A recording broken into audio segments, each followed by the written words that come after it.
Leading America's most elite special forces organizations requires a perfect blend of strategy, experience, and knowing your teammates. It also requires character and understanding your role. The United States Army Special Forces command teams are composed of a commissioned officer, a warrant officer, and a senior non-commissioned officer, a model that has evolved over time and is tributed with being a key component to success on the battlefield yesterday and today. To break down just how Army Special Forces balances strategy, experience, and teamwork, I sat down with Command Sergeant Major Dave Waldo and Command Chief Warrant Officer Felix Mosqueda, two of the three senior-most leaders of 1st Special Forces Command. From atop the Normandy Resistance Monument in Saint Marie Dumont, we broke down what it means to be a Green Beret and how the mission has evolved from the Jedburgh Teams of D-Day to today's Operational Detachments. Sergeant Major Waldo and Chief Mosqueda shared their priorities and vision for Army Special Forces, how the regiment is adapting in the post-Global War on Terror environment, the misconception of the Special Forces mission, and how they're tackling the recruiting and manning challenges needed for the next battlefield, whether that be against a peer, near peer, or terrorist adversary. Check out our conversation from the birthplace of modern Special Forces. Then head over to our YouTube channel or your favorite podcast platform to catch all our coverage from the 80th anniversary of D-Day. And don't miss our first documentary, Unknown Heroes, Behind Enemy Lines at D-Day, the story of Operation Jedburgh. Available now only on YouTube. Sergeant Major, Chief, welcome to the Jedburgh podcast. How awesome is this? Thank you for having us. This is the coolest spot we've ever done a show. Yeah. Yeah. Okay. You know, I was third string quarterback for the Gaylord High Blue Devils. They still talk about a lot of my things back in the day, so I'm used to being sort of the after. I wish you had better guests. We're super excited, but we'll take it. But yeah, this is awesome.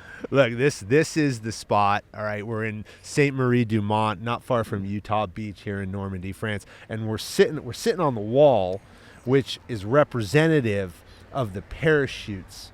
Okay, that's what's sitting kind of between us here. Right. That our American, British, and French Jedburgh teams used when they parachuted into this region of France, starting the night before D-Day, and these three-man teams conducted sabotage and subversion operations to prevent the Germans from reinforcing the beaches of Normandy and the monument behind us. Okay, it gives you goosebumps, right? But the monument behind us is to commemorate those efforts. Can you imagine the feeling that they had? You know, we were talking before, and the way they set this show up is pretty freaking phenomenal, to be honest with you, all the things that go into it. But a little while ago, they had the Golden Knights and some guys doing parachuting over, and you get that feeling when you're getting ready to exit the aircraft and you get amped up. Can you imagine if you were one of those teams going into the night of day, you know, just getting onto the ground is the first part, but then to go under the darkness of cover of darkness to be able to do the kind of things that they were asked to do? My goodness gracious, I do get amped thinking about the same thing. Yeah, and on the opposite spectrum, you know, being part of the Normandy French resistance, you know, linking up with those teams, you know, that were helping providing whatever is information, supplies, et cetera, the combination, and we know the rest of the history, but it's phenomenal sitting here at the Resistance Monument. And they just built this thing in 2021. Mm-hmm. So not only are you putting it all out there, but you're doing so without the expectation of any kind of credit. Yeah. And just now we're starting to recognize and think about it. And man, that doesn't just, it's a definition of character to us, but incredibly humbling. Yeah. One of the biggest, I would say, eye-openers that I've had now, I think we're on day 2 or 3 here in Normandy, is that they have not forgotten. No. Okay, and we live an ocean away, and you know, there's so many things we could talk about here, but you know, number one, America put 2 million people into Europe. Okay, we put 350,000 across the beach right down the street. We inserted 90 plus Jedburgh teams. Okay, less than 300 people total, but they linked up with what became 400,000 French resistance fighters. That's right. Okay, these houses were here. They were here. And during the occupation, and you said, what was it like? What could it have been like on both sides of that, right? But here's what we know. They knew they had no choice. There was no can. There was no try. Hope was not a course of action. It was only must. Yeah.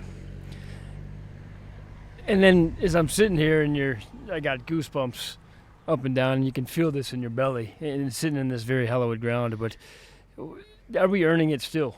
You know, you walk around, and still today people are thanking you for your service, and you steal from Sergeant Major of the Army, Grinston, retired, and, you're worth it. Now I'm going to change it to, number one, you're worth it, but damn, am I earning this? Mm-hmm. Am I still doing our part to number one, honor, but earn it, so that when we get the call, we can also do it. But yeah, pretty magical. Yeah, and you know, sitting here early this morning, the speeches from our French hosts, what they say in their speeches to us, just triples down on what you just said.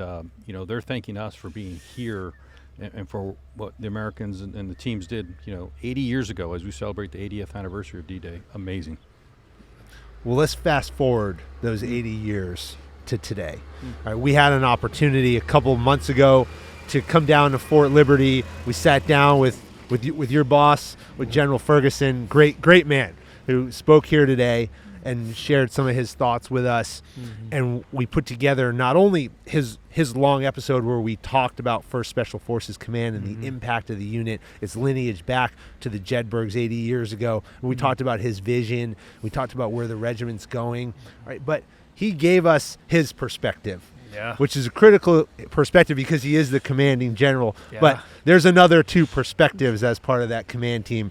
And I thought it was really important that we seize this opportunity to hear from the 2 of you, because when we look at the construct of a command team in Special Forces, we have the officer, the commissioned officer, we have this role of the warrant officer, which is unique to the Special Forces, and we also had a chance to sit down with Gary Ostrander and talk about that with Chief Ostrander, and we have the senior enlisted leader who varies in their ranks from a master sergeant to a sergeant major to a command sergeant major. So would you take for a second and talk about the dynamics of those 3 roles, where you fit in, and how your priorities align with each other? Yeah, well, I'll take it first, Chieftain.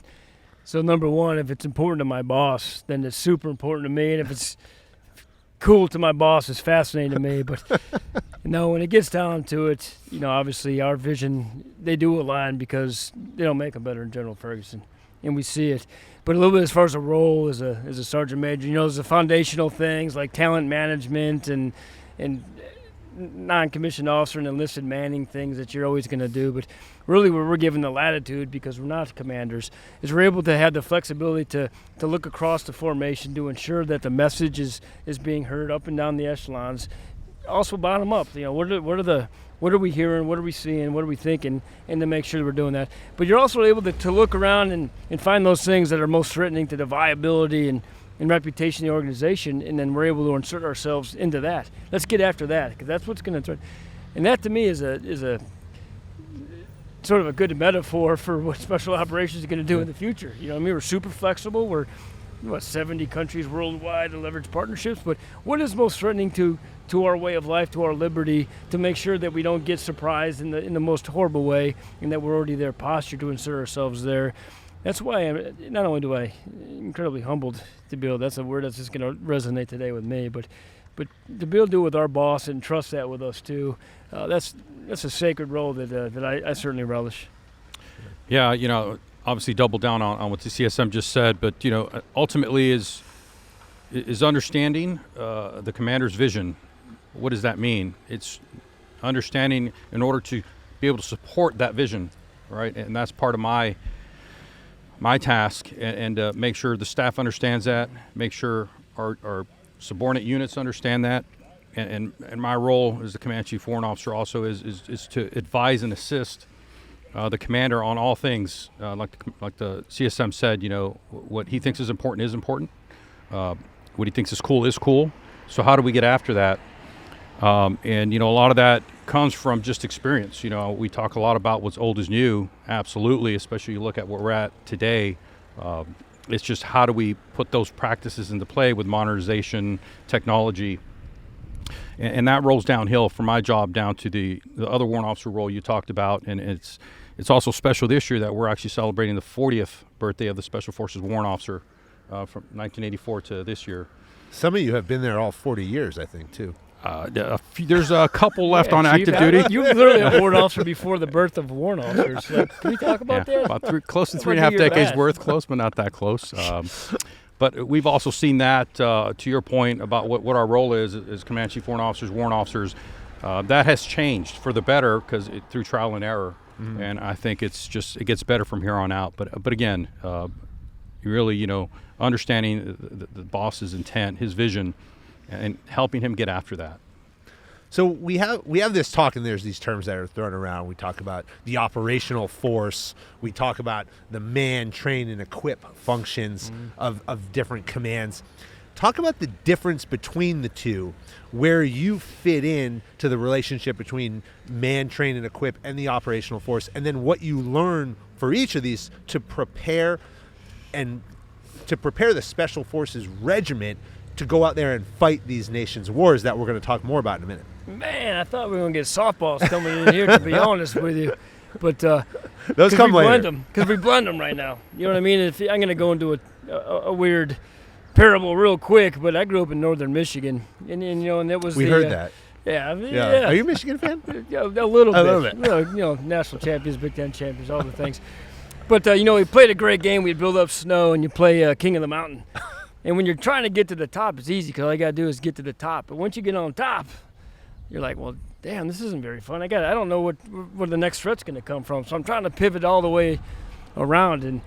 And as a youngster, I found that I would accidentally slip off the mountain. So all I had to do was just climb back up to the top again. Now, I'm certainly not saying we are ever not the top of the mountain, but make no mistake about it, and the adversaries that are listening to this, we are absolutely the top of the mountain. And that's precarious because we don't know where the threat's going to come in. So how do you do that? Well, yeah, we have to man, train, and equip. That's the particular First Special Forces Command. But we also make sure we're globally synchronizing activities to know where that next threat's going to come through. And it's a balance. You know what I mean? To quote General Fenton terribly, no one goes to the circus to see someone juggling one ball. You know what I mean? You've got to juggle multiple balls, and we got to do it right. But we also specially select and train folks that ask not for lesser burden, just broader shoulders to be able to do that. Yeah, so man, train, and equip, operational force. So in order to train and equip, you got to have the manning. And we very well know in the past year or two, we've had struggles with recruiting. So that really is where it starts. I think, us being part of that is helping the recruitment, both for the Army and Special Forces, Special Operations, for SOP, CA, and SF. Like the CSM said, train, select and train. And then once we get to that, then, how do we equip, and what do we equip them with? Well, it's all part of staying relevant with what's going on in today's current operational environment, what we're seeing out there, lessons learned. And this, we're just a few years disconnected from our GWOT, I'll call it. So now we need to look to that next ridgeline, and it's different. And that's what we're getting after today in regards to the train and equip. And we're seeing some significant shifts, but I think that's where we need to go, and I think that's where we're headed. As far as the train and equip piece, obviously everything starts with people, which is the manning. So I'm going to go into both of those in a little bit more detail. First, let's start with the manning. I mean, you brought it up. Challenges in recruiting, and people will give you different opinions based on who you talk to. Okay, we're meeting the numbers, we're not meeting the numbers. How do we do that? So I'll ask you guys. Are we meeting the numbers, and how do we meet the numbers, and what are the numbers? Let's start there. Yeah, Are we meeting the numbers? No. Do we always want more?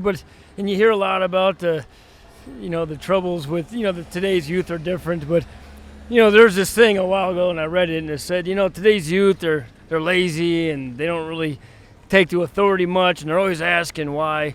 That was written in 1938 in the Chicago Tribune. Those youth went on the reason why we're sitting here in this hallowed ground right now. So there was many people joining the military right now? No. But you should see the folks that are coming through the pipeline right now. My God, is it popular right now? Is there a thing to do right now? No, it's, and to throw General Baudet's name out here a little bit too, and he said he joined to be something, not to do something. So now we're getting generations of folks that are joined to be something. But we got to tell our stories, and people got to see it. But also, we also have what we have, and we're going to do the best we can with it. But yeah, they got the best in the business figuring out how do we get that trust back with our civilians, so they want to put their sons and daughters into our profession of arms. Yeah, we talk about, what makes us special. Obviously, I'll always tell people the mission is what makes us special, but I think the second thing that makes us special, obviously, is our people, and being able to do historically what we've done is always do more with less, right? We're able to do that because of our training pipeline. Our training pipeline is top of the line, top tier. The product that we're getting out of the pipeline for all our regiments is bar none the best. And we're still trying, and we're going to improve it even better. So I think with shortages, that's what comes to mind as we look at the manning, right? Because, we're not going to get 100%. What the numbers look like, I agree with CSM. It's about the quality, not the quantity. And that's kind of where we're at right now, and that's what we need to look at. Well, it's a soft truth, right? That's Special right. Operations Force truth, right? What are our values? One of them is quality over quantity, and we can't mass produce. And I think that's one of the more important parts in this time, right? And when we look at what's going on in recruiting, we look at the force structure, we have to fall back on those values. Why do we have values? Because values create culture. Culture carries through, right? We're all going to come and go. But the culture of the organization started here. Right, in these fields. Okay, that was where that started, because we cared about quality. Why did we have only 100 Americans who were part of this organization? Well, because there were a whole bunch of million who couldn't do what we were asking them to do, and that has to permeate today, right? And so we can't get nervous, right? We can't run around and be scared, right? We have to do exactly what you're saying. This is what we got, and what we're going to do is make sure that the best that we're going to put forward the best that we have, if that's what we got. So I'll ask you, you brought up the training, you brought up the force structure. Okay. Well, not 80 years, but a bit less than 80 years, the structure of this Special Forces ODA has relatively been the same. Right, we've got our commander, right, we've got our team sergeant, we have our assistant detachment commander, although they're only 40 years old, okay? And then on top, then we have our team, right? The guys who make up the team, okay, the Bravos, the Charlies, the Echoes, the Deltas, our Fox intelligence sergeants. The MTO of the past, is that also the MTO of the future? It can't be. It can't be. There's some foundational roots to it. There's a steel in the spine of what we are. But ultimately, and this is, I'm quoting all the generals right now, but there's a General Miller, what our nation needs us to be, and we have to figure that out. And we have to, like Roosevelt, we have to experiment, and we have to experiment bravely and boldly, and that's part of the boss's vision, and we believe in it. We expect our folks to be creative and audacious, and we're going to do just that and figuring it out. Is the core of what we are, is an ODA or a PSYOPs team or a psychological operations or a civil affairs team, is a core of that. We can solve problems with that, but no, we have to expand on that, and we have to look to future capabilities and robotics and all those kinds of things, and how's the future landscape look, and we're doing just that. Yeah, and again, does that mean the teams get bigger? I don't know, but definitely other modernization, transformation things that are happening, we definitely need other specialists on that ODA, right? Not that our current ODA guys can't do it, but now we're asking them to do probably too much instead of being an expert on one thing, so we need those additional experts, whether it be fires, robotics, et cetera, et cetera. So I think it's a change just waiting to happen, and I think we're already started, if that makes sense. It's just we're just trying to figure out how to get the end game at this point, because it is fairly new. But again, it can't stay the same. No, you got to let the function identify the form, and not restrictions from MTOs and those sorts of things. Yeah, and that's what we're going to do. Let's talk about the evolution of, I'd call it warfare, but let's call it priorities, and maybe even priorities is not the right word, but maybe where our focus area has been for SOF. We take it back 25 years. Yeah. Okay, well, from the field here in 1944 through the establishment of the regiment in 1952, the dawning of the Green Beret, we focused on irregular warfare, unconventional warfare, shaping operations left of what we call BANG, left of the event. We carried that through predominantly through the Cold War. We had Mac v. SOG in Vietnam, and we're going to start telling their stories here later on this year. And we saw that with the Berlin Brigade and the teams in dday in Berlin and in the Cold War era. And then 9/11 happens. Mm-hmm.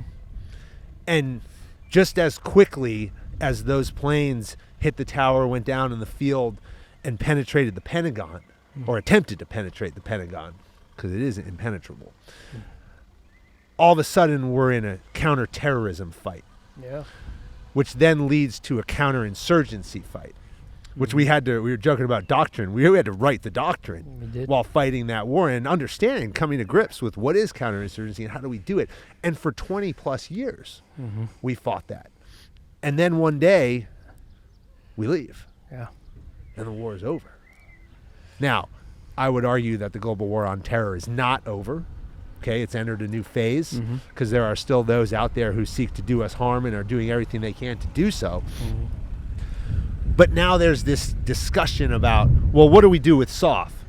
Because rightfully so, SOF carried the load in the global war on terror. Now, not to take away from anyone who served in any of the theaters, in any unit, but SOF put a lot of effort into counterterrorism and counterinsurgency across the globe. And the question becomes, well, now what? So where are we in that evolution? What have we learned from the counterterrorism and counterinsurgency fight to better prepare us to get back to our unconventional warfare, irregular warfare roots? Oh, That's a big question. that's a big question, and it's a solemn question because sometimes you almost tend to seem derogatory when you're like, oh, because of the GWOT, we're unprepared for this next thing. How do we? I mean, I couldn't be further from the truth. I've never been more proud to be a product of the GWOT because look at how we, with joint task forces and fusing intelligence and going after decentralized networks and all those things, and you take a lot of those foundational elements of just solving really dynamic, complex problems and applying it. But if you remember a couple weeks ago, actually a couple months ago now, the Ravens kicker, Justin Tucker, was out there warming up. He's just kicking, and he's really frustrating the Chiefs at the time. He's kicking the ball, and it's going into him. And then you look at that, and you see the special teams players trying to warm up while you got the folks doing. What we got to change now is we're not going to be the primary effort. But by God, when you come in you might have to kick as a metaphor, but you have to kick a field goal that's going to win the game or change field position with a punt. So now we're in that stage now where people know that SOF is really, really good. We can turn on big problems and come to solutions rapidly, but we can't be distracting. So we got to remain humble in our hearts, but with a great deal of professionalism. So we're not frustrating. So people know that we're good, but we're not disrupting the warm-ups, so to speak, if that makes any sense. Yeah. Yeah, Fran, I think you answered your question with an answer. You mentioned pre 9/11. We were always focusing on our core missions, right? SF core missions, for example. And there was really no direct enemy that we were focusing on. It was really those missions and training day in, day out. You name them. I can list them for you. So then to your point, 9/11 hits. We kind of focused on two big ones, went away for a little bit. I think we're back to that now where we need to go back and train on all our core missions, right? And the focus is certain enemies out there. But at the end of the day, when 9/11 hit, we were ready. It didn't matter what it was, right? We were ready. That balloon hit, and we sent our soldiers in. And to your point, the counterinsurgency, because of the training everyone had done, it was just a matter of time where we became SMEs on it, per se. So I think we're there now, where we need to go back to that, relook doctrine, get back out, continue to train, because, again, every group's still responsible for certain parts of the world. So you have to focus on all the missions because every part of the world is set up different. The operational environment is going to be different. So I think that's where we're back to now. That's our refocus, the commander's focus, when he lays down what the vision is for training and where we're doing training and how to get after training. We're there now, and we're seeing some effects of that based on some CTC, the training centers out there, of what's being conducted, and then what we're putting forth based on the lessons learned. Yeah, and the only thing I'd add before we go on is the foundational elements of by, with, and through and achieving relative support. Those didn't atrophy. Maybe didn't talk about them, highlight them. That paradigm has shifted, and we talk about them. But if you ever look at old Jefe here, old Chieftain, when he goes back to Okinawa, he's like the governor. And being here and you see the 10th Group guys, you got generational partnerships. That's global. That didn't go away. And so we're talking about the right things. We're thinking about things, the right things, and we're doing it by, with, and through. Yeah. How do you define the next fight? All right, I'll give that one a stab.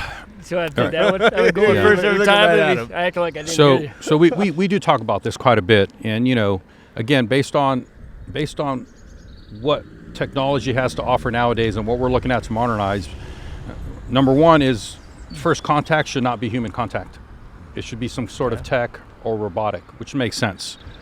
But again, kind of like what I talked about a little bit just a minute ago, is understanding each global operational environment, because it's going to be different yet similar, if that makes sense, right? You may not need all 20 things in one operational environment, maybe need 12 of those things, whatever they may be. We just need to be prepared. But I think it is going to be truly a LSCO fight, kind of what we're seeing a little bit in Ukraine per se. And again, pre-9/11, that's what we used to train. When you think about, the order of battle from the Soviet Union, that's what we used to train on. It was LSCO. Yeah. And again, but how do we integrate better now with Big Army, right, in support of LSCO? So that's key, is working with them more, because that's ultimately we're now going to be in the supporting role for the most part. Mm-hmm. Yeah, I tell you, it's low-hanging fruit, but you go back to September 10th, 2001.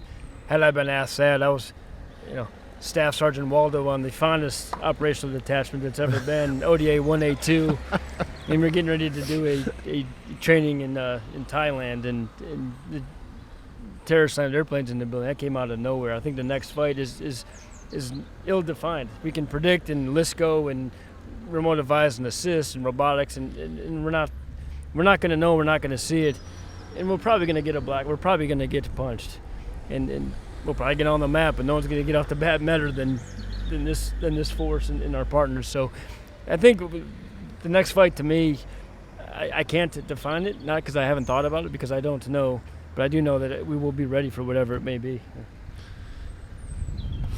Sergeant Major, your primary responsibility is the guys. Yeah. Is the operators. Yeah. And ensuring that, number one, we have the best operators like we talked about, and ensuring, I would say, equally as important, if not even more in some respects, the longevity of our guys. And as we talked about with respect to the global war on terror, our guys have been through a lot. And as we've seen, a reduction in incoming numbers, we're more relying on them. Their experience, by and large, though, has been in this CT coin fight. And culturally, there's a big difference between back-to-back 6 months deployments to Afghanistan and Iraq to, hey, we're gonna go back to a month here, 2 months here. Maybe we're not going to go anywhere for a year, and we're going to focus on training. Now, all this comes on the back end of guys who are revved high. Okay, there's a term, operator syndrome, which I know you guys, I'm sure, have heard of and have talked about. When we take an operator and for 10, 15, 20 years, it's go, go, go, go, go. And now it's like, hey, guys, pump the brakes. How do we turn it down, but drive the culture home, keep them focused and be ready to turn it back up when the time comes? I think, number one, that's a great, you ask, what keeps you up at night. It's what you're talking about, 100% does that. And it goes down to leading through it. We have an incredible process where we know the kind of human beings that we have. But we got to care deeply, and it all does go back to love. It kind of, when you think about what separates us from our adversaries, and I say, our adversaries are brilliant. They're also lethal. But do they love each other the way that our folks do? And I'm not talking about, I'm talking about the kind of love when all chaos erupts around you, and the only thing that matters is the folks next to you. That's what matters most to them. And that's not always just the bullets flying kind of chaos, but now we are in a little bit of a chaotic thing that we have to lead through it. Professionally now, we've got these things now that, you see where you're standing with OMLs and everything else, and now we're fighting against careerism, just to be honest with you. And so sometimes guys, just not only is the mission changed, but now the professional evolutions have changed, and you lead through it, and you go back to the purpose and core. You said hard about what I've been able to see is when guys put together, going back a little bit to the basics of putting together good training plans. It's not just revving up and going deploying and going back, resting and doing it again, but E7s, E8s are putting together these long training plans to get ready for these things. They're specializing in an ODA. Guys are seeing that because they're seeing the purpose of what they're doing, and that is starting to. We're getting out of the draws. They're in Pine Land. We're getting out of those draws, and we're getting into where we're seeing the end point. We're seeing the cadre and the tent there. But that's what it is. It's just making sure people remember and believe in the purpose. And we have the best folks in the world. They're going to give you professional buy-in all day long. But really what we need is that personal buy-in too. You got to personally see it. And that is 100% my personal responsibility. That's all of our personal responsibility to make sure that we get personal buy-in to go on the professional, and then we'll lead through us. And that way when the next terror does happen, then we'll be galvanized and ready for it. Yeah, so we're ultimately responsible and assume the risk of all our soldiers being trained and ready to train before they do anything downrange. Mm-hmm. So one of the things, and Sergeant Major obviously he's on this as well, is our operational force is very young and inexperienced nowadays. It's just a fact, they're very young. And the feedback we get from those team sergeants is we need more time to train. And we listen to them, and we're going to provide that, so they can get 6 months individual, 12 months collective training. And so what that means is more training back home, deployment, and then do that rotation over and over. So it gives them head on pillow, but also those training reps that they're asking for, because it comes from those senior leaders that are actually training the men and the women. So we listen to that, and that's one way that we're getting after this as well. And again, these are asks that we get from our subordinate units. And obviously very much in the CSM's lane, but as a collective, that's one way we're getting after it, and I think it's the way to go after it. Part of leadership is providing the vision. When we sit in charge of, they say it's lonely at the top, and I often think about that for a second, and you're like, how can it be lonely at the top? I have all these people around me all the time. But a leader's job, and when we separate out leadership and management, right? Like, management, did somebody show up on time? Do they have all their stuff? Are they in the right uniform? That's management. But leadership, and why leadership is lonely at the top, is because you got to look forward. You've got to see everything around you and then be able to take a step back, think and analyze that, and then say, now where do I want to be? 5 years, 10 years, 15 years. And then that's where great staffs come into play, because then you can turn around as a leader and say, hey, here's the vision. Someone go tell me how to make it happen. And usually those people are way better at it than we are when we have that idea. And the reason why I bring all this up is because I want to ask you both, what's your vision for the regiment over the next 5 to 10 years?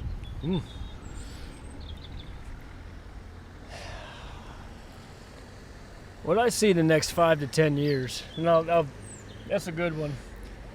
Because my vision, and now let me caveat all this, if I could still have an H harness and a butt pack, you know what I mean? That's the kind of guy I am, you know what I mean? But what I see is a truly galvanized force, and 5 years is going to be before you know it, and unfortunately I'm at my age where you get into palm cycles, you think in 5 and 10 year kind of things. But I just see it galvanized where we know who we are. We have this a great identity. We're integrated, with our SOPs and civil affairs, and integrated operationally. We're synced globally with our different task forces. We found that good blend between the man, train, and equip, and the driving operations, and that's where I see us. I see perhaps the same pride you're seeing here with the shoulders back, the chest out. It's awfully proud to be in special operations, being here today. I see in that times 10.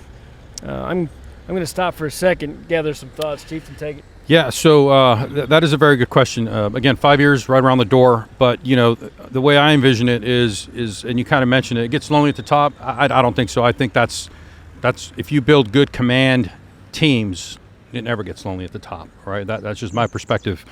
So 5-10 years, if you continue to do that, we're already hitting to that next 5 years, just right around the corner. What the CSM just mentioned, all the integration, the training, the modernization, the demand signal, in my opinion, is still there, and is still going to be there for soft forces.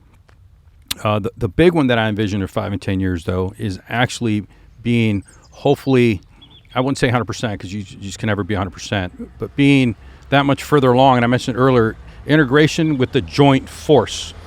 right? And that's big Army, but also the rest of the Joint Force, that integration, that's probably more 5 to 10 years, not 5 years. But I think that's key to success here in the future, understanding not just our role in support of or lead of, but everyone else's roles. And that's a big one we're also getting after. We've seen that as a potential gap based on what we're training with now. I think of remember Street Fighter 2? You remember that game? I do remember it. Did you? What do you remember the characters? Like, what was your go-to character? Do you remember? I can't remember. I mean, you're putting us on the spot with I things. can't I'm remember like, a single character. I'm over here thinking, like, damn, I should probably have my own vision. But there's a couple characters. You know, if you're the one guy, you win, you become the mayor. If you're the girl, you go on, you become the queen. But there's a character named Ryu. And you go through and you defeat all the characters and you win. You know what Ryu's celebration is once he wins? No. It's him walking off seeking the next challenge. So I think the vision, and this is going to be super in the platitude, and like you said, you come up with it and everyone else execute the details. It's just a humble force with steel in their spines that is on to the next challenge, no matter it is. You're setting the table and then you're on to the next thing. And I think culturally, you're not loud. We're embracing the quiet professional. We're looking how we need to look. You know, we certainly have a lot more robots and things that we're dealing with. We're all augmented with AI and all those kind of fancy things. But at the core of it, we're seeking meaning without the expectation of credit. All right, you ready for the softball test questions now? Oh, God, Here yes. we go. That's the stuff we actually prepared for. That would be great. Ready for it? That would be great. How do you like the new uniforms? I This is the first time I've seen them, like, en masse. I'll tell you what, for the weather out here, they're perfect. I can say I dig it. You know, I saw some folks in the grocery store over here wearing this, and I went up and chatted with them, and they were French, because they're wearing the old throwbacks. I'm like, okay, so cool. So, particularly, I dig it. Yeah. Super comfy. No, it's super comfy. I Little think they arms. look great. Oh, your arms are just big. And again, back to history, right? Wow. And they're just glad to be part of it because it's fantastic. I think they look sharp. I like them. I'm kind of jealous because I had the blues and they were like wearing a trash Terrible, bag. right? Yeah. Right. Oh, we had the greens, and the greens you couldn't get on because that was like wearing a bodysuit. And then you had the blues, and the blues became the became the uniform, and that was like wearing a trash bag. So I grew up with the greens. I thought the greens were a lot better than the blues. That's just Really? me. Yeah. Well, we combined them. Yeah.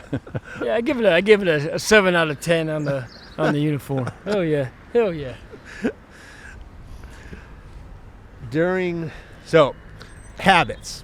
Habits form the foundation of what we do.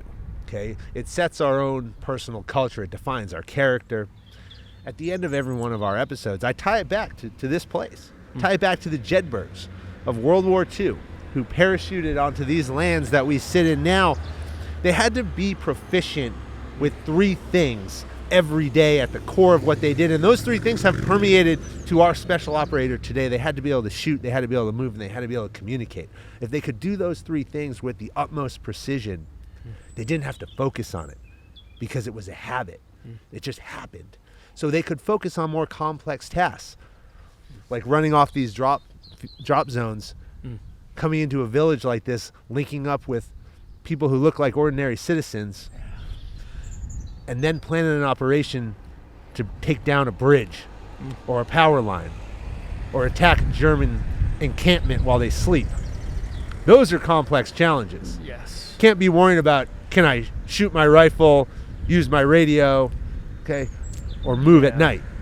What are the 3 things that you each do every day in your personal life to set the conditions for success in your world? I'll start off. Number 1 is I pay my rent. Pay my rent means I get up in the morning, do physical fitness, because you can't do any of that without being in some kind of physical shape, right? In order to move, shoot, and communicate, there's an physical aspect to that, which again turns into a mental aspect.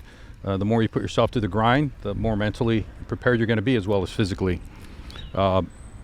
Secondly, is understanding what your job is. Again, not talking the foundational aspect. You just talked on that. That should be a given.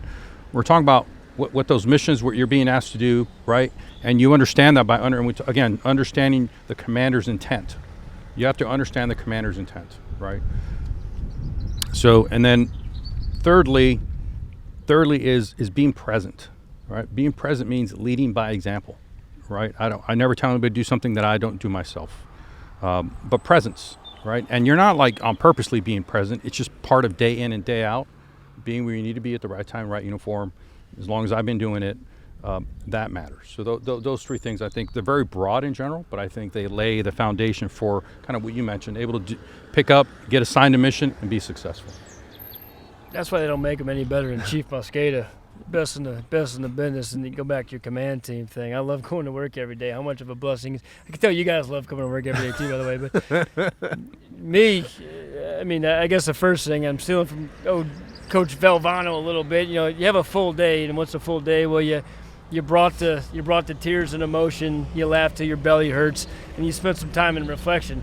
That's a hard one to do every single day, but I try to make every single day a full day to earn it. The second thing, and I'm very proud, finally I get to bring in Coach Harbaugh, is he does this thing, get 1% better every single day, and it's, you know, it's a rallying cry. But how does that, you know, do I work out every single day? Kind of, but no. But what do I'm going to do something every single day to get 1% better.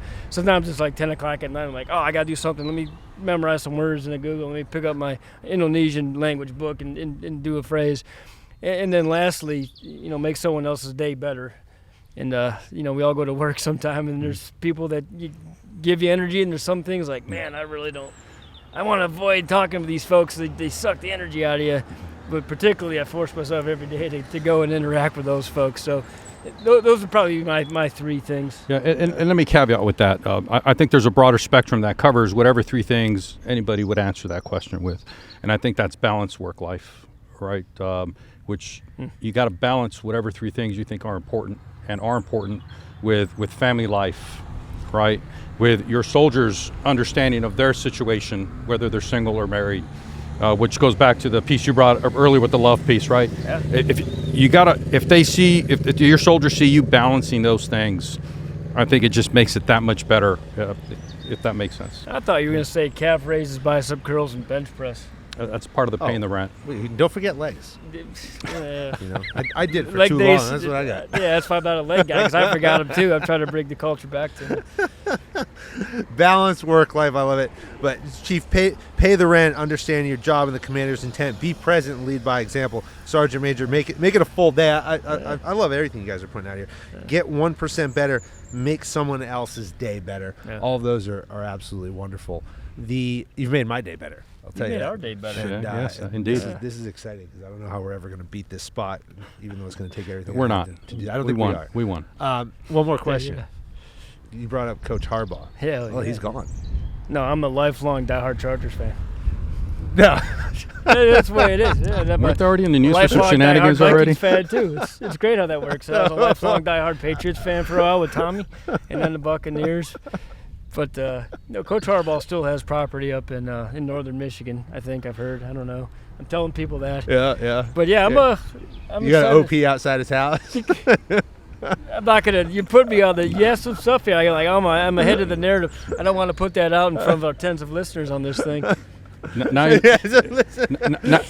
mean tens of thousands. Yeah, I hope so. Now you know why all the sporting clothes companies stay in business. Yeah, this guy right here. Yeah, Chief got my first Chargers hat. I'm trying to figure out which the Chargers insiders here. But what's the prediction for Michigan? For Michigan and the Chargers. Oh, Michigan. Oh, I don't want to do it because it's bad karma. I think double-digit wins. I think we're back in the play. I'm on the team. We're in a good place, man. I think you're all right. I think they're back in the playoffs. It's easy because we got the playoff structure. But I'm not going to talk about the hairless nuts. I'm not going to talk about Spartans. I'm just going to worry about Coach Moore and the wonderful kids they got down there in Ann Arbor. And what happens at the Chargers? Coach gets them.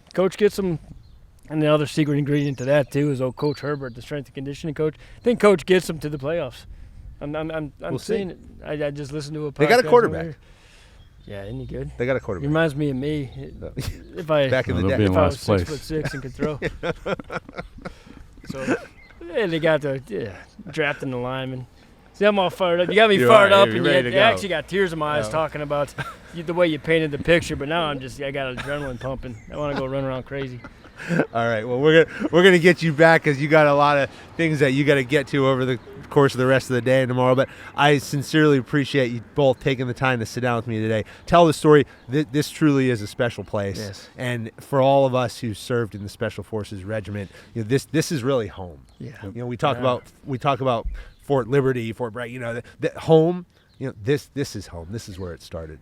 And we sat here during the ceremony, and so perfectly timed as those waves of C-130s, but those aircraft came by with the doors open. And the stripes. Okay. He's going with the stripes on them too. They had painted the stripes That's on the right. birds You too. saw that? Yep. Yep. Yeah. And that you could feel. Yeah. And you look up and you say, just like you started with, what was the emotion there? Yes. We don't feel that because we're not up there and we're not doing it and we weren't there.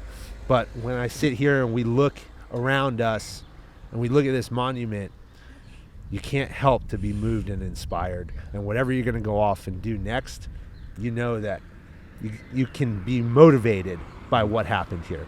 Earn it. That's well said. Yeah, perfect. Thank you. Hey, Awesome. Fran, and thank you for your service. Absolutely. Thank you.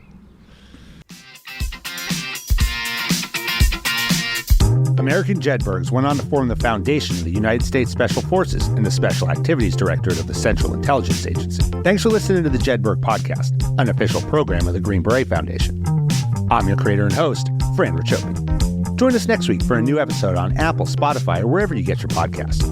Check us out on YouTube for full episodes, highlights, and other long and short form content. If you like what you heard, give us a like and leave a review.